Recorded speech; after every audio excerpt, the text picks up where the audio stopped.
Salut, Salut. t'es venu du coup à Factory. Ouais, tout à fait. Est-ce que tu peux nous présenter un petit peu ce que tu fais, qui t'es, etc. Déjà pour introduire. Bah écoute, moi je m'appelle Julien et mon blaze sur les pochoirs c'est Just. En fait, il y a le début de mon prénom, JU, et puis ST, c'est la fin de mon nom. Donc c'est un peu un raccourci, quoi, si tu veux, de ce que je suis. Et ça fait 2 ans et demi là que je suis sur la région, Ouais. que je suis sur la Haute-Vienne, et sinon je suis originaire de banlieue parisienne, quoi, à la base. Entre-temps, j'ai un peu bougé à droite à gauche, mais j'ai posé mes valises ici, quoi. Ok, tu te plais ici quoi, c'est cool. C'est ça. Et du coup, tu fais. Explique-nous un peu ton boulot. Comment t'es venu à faire de ce travail de pochoir. Ça va faire 3 ans maintenant que je me suis mis au pochoir. C'est un ami qui m'a initié aux bases du pochoir. Ensuite, moi, j'ai développé la technique de mon côté. Et surtout, en venant de banlieue parisienne, j'étais habitué à voir du street art un petit peu partout. Ouais. Je me rappelle encore quand je prenais le RER de voir ces lignes, ces lignes de métro, de RER qui étaient cartonnées enfin voilà, de peinture, de graphes. Et c'était quelque chose d'assez naturel pour moi. C'était normal quoi, de faire un petit peu de la peinture dehors, quoi, à Ouais. l'extérieur. Et puis chemin faisant, surtout, je commençais à être vraiment agressé par les messages publicitaires qu'il y avait dans la rue. Je trouvais qu'on nous imposait beaucoup de choses. Et moi, j'avais envie en démarche de dire aussi, on peut exprimer autre chose dans la rue. Il n'y a pas forcément les messages publicitaires qui sont importants. Et puis c'est à nous aussi d'ouvrir une porte sur autre chose, quoi. Ouais. Ouvrir une porte sur le rêve un petit peu, quoi. Hmm. Et ta technique de pochoir, du coup, tu peux un petit peu détailler comment tu fonctionnes, combien de temps ça te prend Ouais. de préparer un pochoir. Alors je pars toujours à partir d'une photo. Là essentiellement ce sont des photos qui sont d'Anne Sylvester, c'est un grand reporter qui est parti en Éthiopie et qui photographie les peuples de l'Homo. Donc c'est ce personnage-là que je travaille beaucoup principalement. Et il y a un tout petit traitement informatique en fait au début sur la photographie qui me permet en fait d'isoler, de dire combien de couches, combien de couleurs je veux garder dans le pochoir. Et ensuite du coup je l'imprime. Et c'est à moi de créer les jonctions et d'imaginer l'ordre, en fait, parce qu'il n'y a pas vraiment de bon ordre ou de mauvais ordre, c'est celui qu'on décide, Comment on pose les couches, quoi. comment on pose les Ouais, couches. ouais. Et surtout dans un pochoir, il faut bien se dire qu'il y a une couche qu'on découpe jamais, c'est la couche de fond. On fait juste le contour, et au fur et à mesure, en fait, la couche que je vais découper va révéler la couche du fond, et ainsi de suite. C'est un travail un petit peu à l'envers.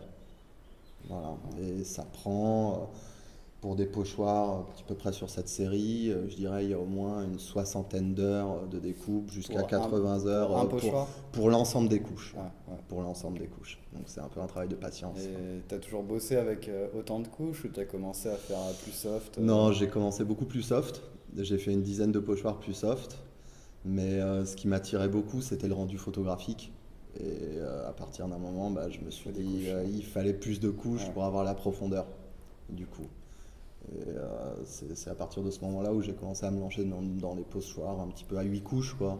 Du coup, parce que je pense que 8 couches, c'est le bon compromis pour avoir la profondeur et le rendu Un rendu un peu photo, ouais. un Ouais. petit peu photo, Ouais. ouais, du coup.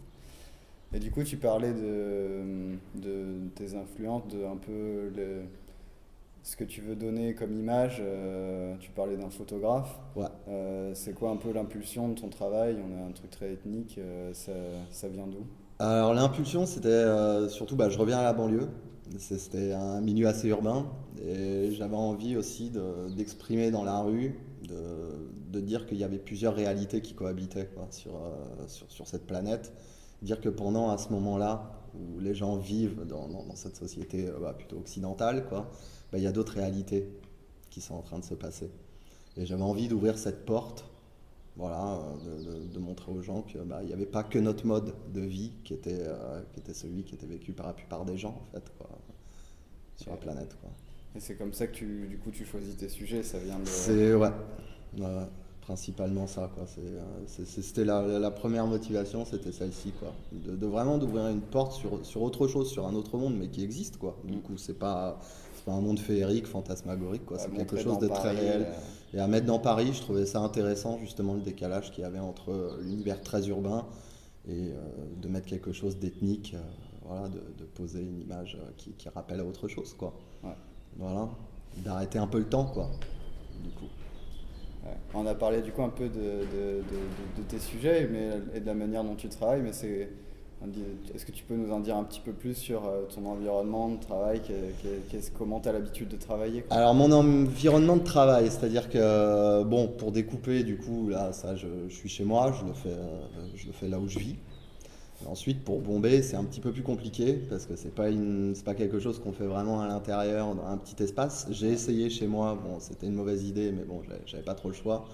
Et ensuite du coup bah, je bouge à droite à gauche. Il m'est arrivé quand j'étais sur Paris par exemple d'aller bomber dans le parc de Vincennes, dérouler ma bâche et de bomber dehors. Et puis ici dans la région, avant d'arriver à la factory, bah, j'allais dans les bois ou sur des parkings et j'amenais mes pochoirs. C'était un petit peu nomade quoi, du coup, c'était assez plaisant aussi, mais ça représentait pas mal d'inconvénients. Ouais, du coup, il y avait des gens, il y avait du passage, Il y avait des du gens. passage, ouais, surtout à Paris, et je trouvais ça intéressant justement l'interaction que je pouvais avoir avec les gens et puis bah, de leur montrer le travail. Parce qu'il y a quelque chose d'assez magique une fois qu'on a découpé les couches, de les poser une à une et de révéler la peinture, surtout à la dernière couche qui aplatit tout. Et puis j'aimais Ouais. bien confronter les gens à ça. Et c'était chouette, quoi. Voilà. Parce qu'il y a aussi, j'aime bien la rencontre. Et ça rejoint un petit peu la rue, quoi. Parce que c'est une rencontre aussi avec les autres. Donc voilà. Et du coup, tu as eu envie de te poser un peu plus pour pouvoir peindre. Voilà, comment t'es arrivé à Factory? D'où mon choix, c'était un peu une évidence là, parce que j'avais beaucoup de peinture à préparer. Et là, du coup, de le faire dans les bois, ça devenait très compliqué au niveau de l'organisation. Et bah, j'avais entendu parler de la factory il y a déjà 2 ans. Et puis bah, c'est devenu une évidence, donc j'ai pris contact avec le lieu pour pouvoir avoir enfin un endroit où pouvoir bomber tranquillement et puis expérimenter d'autres choses, quoi. Parce que c'est vrai, quand on est dans un lieu comme ça, on peut se permettre d'aller à des essais plus facilement que quand on est dehors et qu'on est perturbé par beaucoup d'éléments extérieurs, quoi. Ça t'évite de remballer ton matos et compagnie. Surtout, Ouais, surtout, ouais, ça c'est très important, quoi, de pouvoir laisser les choses et puis le lendemain de reprendre là où on l'a laissé. ouais, Voilà, plus peinard. c'est plus peinard et puis ça permet surtout vraiment d'expérimenter des nouvelles choses. Voilà. Et du coup, ton travail, tu le diffuses où en général? Est-ce que tu fais des expos, des musées? Ouais, Comment. je fais pas mal d'expos. Je fais surtout des expos dans des lieux de vie, quoi. Mm. Je dirais, ou des lieux d'échange, par exemple dans des bars, ou alors ça m'est arrivé d'exposer dans des centres sociaux, parce que j'aime bien le dialogue que je peux avoir dans ces lieux-là, quoi, que je trouve plus humain, quoi, que si j'exposais dans une galerie où c'est une autre démarche, quoi. Du coup, j'ai exposé un peu en galerie, mais c'est pas quelque chose qui me convient. Mm. Du Ah, coup, tu continues avec cette trame je continue là avec cette street, quoi. trame-là, ouais, Ouais. street, bah, de rester dans un Ouais. esprit street aussi, quoi. Voilà, de rester accessible. Ouais, ok. Ouais. Bah, c'est que voilà, tu cibles aussi des gens, le tout public, plus Mhm. que l'expert de l'art. Tout à fait, Ouais. tout à fait. Ouais. Et c'est important, moi, je trouve, d'avoir des avis de personnes qui connaissent pas forcément quelque chose à ça, qui n'ont pas Ouais. forcément quelque chose à dire. Enfin, on me pose souvent la question dans une expo, qu'est-ce que tu as voulu dire au travers de ça? Moi, ce qui m'intéresse, c'est ce que les gens ont ressenti, quoi, surtout. Ouais. Parce que moi, je sais, enfin voilà, ma démarche, je te l'ai expliqué. Ouais, ouais. Et du coup, bah, moi, c'est plutôt à eux, je pense, de me dire, c'est ça qui me nourrit, quoi, surtout. Et du coup, c'est quoi tes actus en ce moment? Qu'est-ce que tu as comme projet, comme expo en cours? Alors Est-ce là, que tu planifies? bah justement, en venant à Factory, je prépare une expo sur Poitiers, au plan B. Sinon, cette année, j'ai fait pas mal d'expos bah, sur Limoges.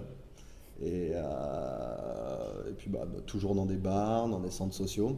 Et j'ai fait également des interventions dans des lycées, où je fais des initiations street art pour les jeunes, qui est aussi une autre partie du travail, quoi, du coup, qui me permettait un petit peu de réfléchir autrement, le pochoir, c'est-à-dire comment je vais pouvoir leur expliquer d'une façon simple Comment ça fonctionne? comment ça Ouais, fonctionne, quoi.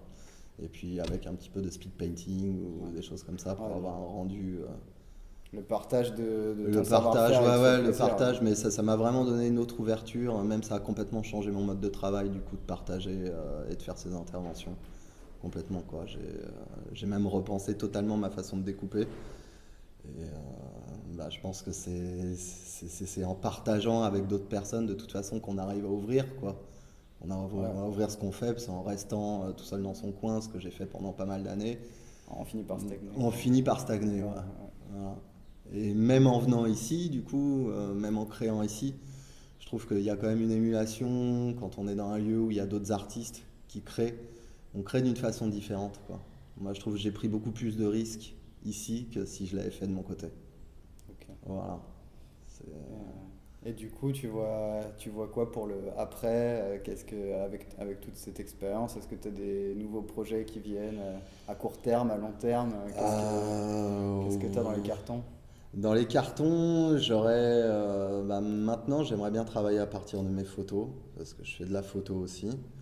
Et c'est peut-être aussi pour ça d'ailleurs aussi que j'allais vers un rendu photographique, je pense. Le but, ça serait de voyager là. Je suis en train de m'organiser un petit voyage et puis d'aller à la rencontre des gens, de leur histoire surtout. Et puis la photo, c'est la finalité de la rencontre pour moi. Et puis ensuite de prendre cette photo pour en faire des pochoirs. Et ça serait une expo beaucoup plus personnelle, quoi. Du coup, j'ai envie d'aller vers de raconter un petit peu mon histoire à moi et ma vie aussi, puis la vie des autres, quoi. Ouais, c'est un Voilà. travail de longue haleine. Le C'est temps un de... travail de longue haleine, Ouais, mais il y a beaucoup de plaisir là, du coup ouais. aussi, c'est une autre ouverture. Et c'est important d'aller vers autre chose, même si ça reste la même trame, ça reste le même travail. Mais je trouve que c'est un autre concept pour moi là, du coup. Ok, cool. Voilà. Bah, après, si on peut, du coup, on peut te retrouver où sur On Internet, peut me trouver sur internet, sur Facebook. J'ai une page qui ju.st. Ok. Il faut marquer pochoir, je crois, On la surtout. mettra dans les liens de la Ouais, vidéo. tout à fait. Et j'ai que ça là pour le moment en lien internet. J'ai pas trop eu le temps de m'occuper d'un site internet ou quoi que ce soit, mais je pense que c'est une bonne façon aussi de se faire connaître, quoi, sur Facebook sans élaborer un site. Voilà, c'est assez laborieux. Et il y a pas mal de travail déjà sur le pochoir. Ouais, c'est Voilà, du boulot. il n'y a pas. Ok, cool. Bon, merci beaucoup. Merci à vous. Et puis, du coup, à bientôt. Et je sais pas comment finir. La bonne route, quoi.